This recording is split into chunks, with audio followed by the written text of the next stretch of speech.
దేశంలో శృంగారం కోసం 36 గంటల సెలవులు. నమ్మలేకపోతున్నారా? అవును, మీరు విన్నది నిజమే. కాకపోతే ఇది కేవలం కొత్తగా పెళ్లైన జంటలకు మాత్రమే. అది కూడా పెళ్లి కాగానే ఈ స్కీమ్ స్టార్ట్ అవుతుంది. వారానికి 36 గంటలు వారికి సెలవు దక్కుతుంది. మామూలుగా ప్రపంచంలో ఎక్కడైనా ప్రెగ్నెన్సీకి లేదంటే వాళ్ళ హస్బెండ్స్ కి మెటర్నిటీ లీవ్స్ ఇవ్వటం గురించి మనం విన్నాం. కానీ ఇక్కడ శృంగారం కోసం సెలవు ఇవ్వటం కాస్త అతిశయంగానే ఉంటుంది. ఇంతకీ ఆ దేశం పేరు చెప్పనే లేదు కదూ. అది అత్యాధునిక టెక్నాలజీస్ కలిగిన జపాన్. నిజానికి ప్రపంచ దేశాల్లో జపాన్ తీరే ప్రత్యేకం. అక్కడ సమయానికి అధిక ప్రాధాన్యత ఉంటుంది. సంపాదనపై ఉన్న ఆసక్తి ఇతర వ్యవహారాలపై ఉండదు. అందుకే ఆ దేశంలో జననాల రేటు దారుణంగా పడిపోయింది. అందుకే అక్కడి ప్రభుత్వం బాగా ఆలోచించి ఈ నిర్ణయం తీసుకున్నారు. నిజానికి ఇతర దేశాల్లో యువతకు జపాన్ యువతకు చాలా తేడా ఉంటుంది. పని ఒత్తిడి కావచ్చు, లేదా ఆర్థిక అస్థిరత వంటి కారణాలు కావచ్చు, అక్కడ యువతకు పెళ్లి శృంగారంపై ఆసక్తి ఉండటం లేదు.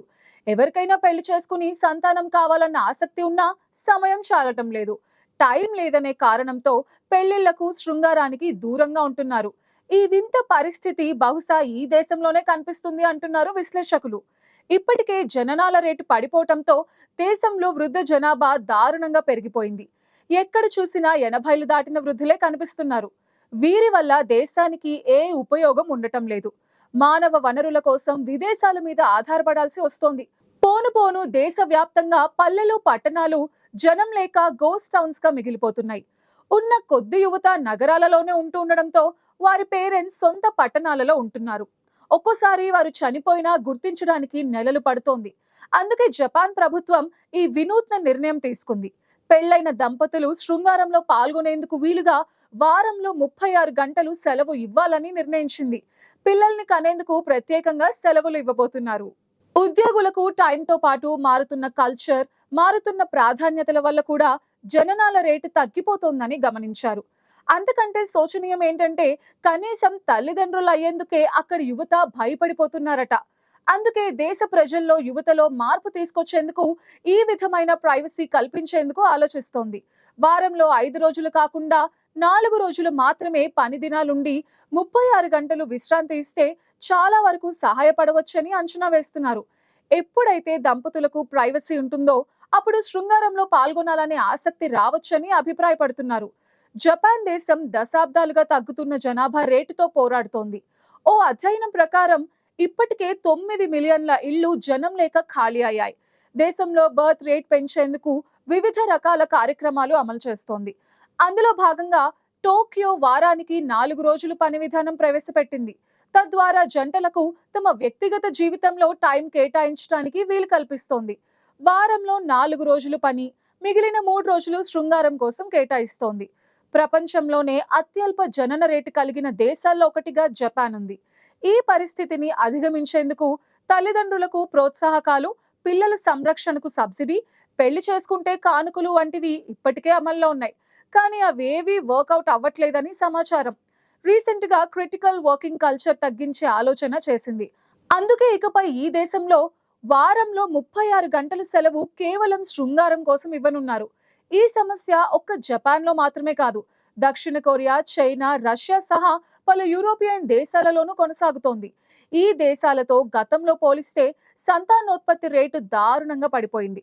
దాంతో అక్కడ భవిష్యత్తులో మానవ వనరుల కొరత అనివార్యం కానుంది. అందుకే ఆ దేశాలలో ఎక్కడా లేని పథకాలు, రాయితీలు కల్పిస్తూ సంతానం కనమని ప్రజలను వేడుకుంటున్నాయి. దక్షిణ కొరియాలో సంతానోత్పత్తి రేటు మరింత పడిపోయింది. ప్రపంచంలోనే అత్యల్ప స్థాయిలో దక్షిణ కొరియాలో సంతానోత్పత్తి రేటు నమోదవుతూ ఉండటంతో ఆందోళనకర స్థాయికి చేరుకుంది. 2018లో ఒక మహిళకు ఒక శిశువు కన్నా తక్కువ స్థాయిలో సంతానోత్పత్తి రేట్ నమోదైంది. అయితే ఆనాటి నుంచి సంతానోత్పత్తి రేట్ క్షీణిస్తూనే ఉంది. రీసెంట్ గా రిలీజ్ అయిన కొత్త లెక్కల ప్రకారం ప్రస్తుతం ఆ రేట్ 0.81% కి పడిపోయినట్లు దక్షిణ కొరియా జనాభా లెక్కల అధికారులు వెల్లడించారు. గత ఏడాదితో పోలిస్తే సంతానోత్పత్తి రేట్ 3 పాయింట్లు పడిపోయింది. ఇక ప్రపంచంలో అత్యంత అభివృద్ధి చెందిన దేశాల్లో సంతానోత్పత్తి రేట్ 1.6%గా ఉంది. గడిచిన 60 ఏళ్లలో ఫర్టిలిటీ రేట్ గణనీయంగా తగ్గినట్లు ఓఈసీఈ తెలిపింది. 2020లో దక్షిణ కొరియాలో శిశు జననాల కన్నా మరణాల రేటు అధికంగా నమోదైంది.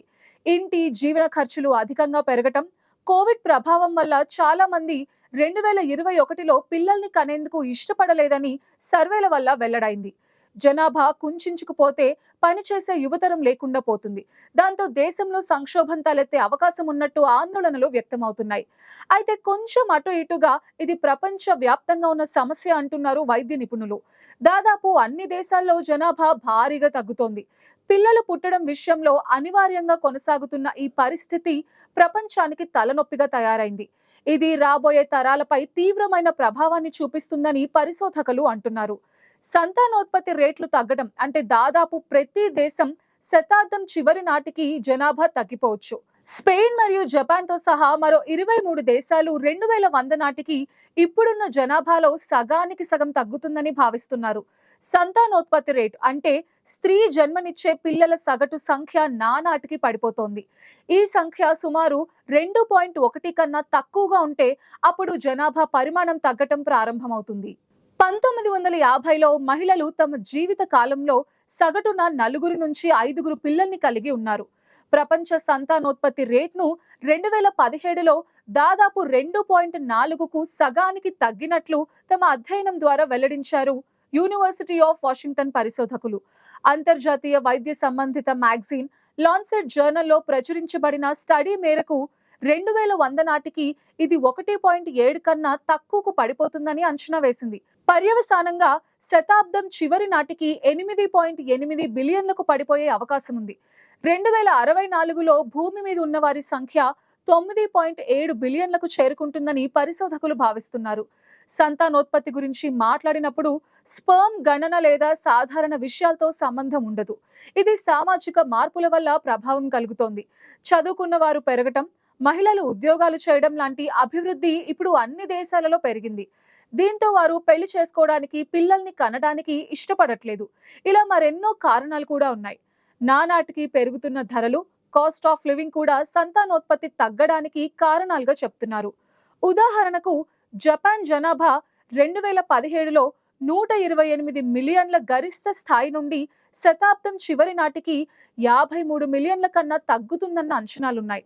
అదే టైంలో 61 మిలియన్ల నుండి 28 మిలియన్లతో ఇటలీ సమానంగా జనాభా క్షీణతను చూపిస్తోంది. దాదాపు 23 దేశాలలో స్పెయిన్, పోర్చుగల్, థాయిలాండ్ మరియు దక్షిణ కొరియా కూడా ఉన్నాయి. వారి జనాభా సగం కంటే ఎక్కువగా ఉంటుందని భావిస్తున్నారు. ప్రస్తుతం ప్రపంచంలో అత్యధిక జనాభా కలిగిన దేశమైన చైనా 2100 నాటికి దాదాపు 1.4 బిలియన్లకు చేరుకుంటుందని భావిస్తున్నారు. భారతదేశం దాని స్థానాన్ని అప్పటికి ఆక్రమించుకుని నెంబర్ 1గా మారుతుంది.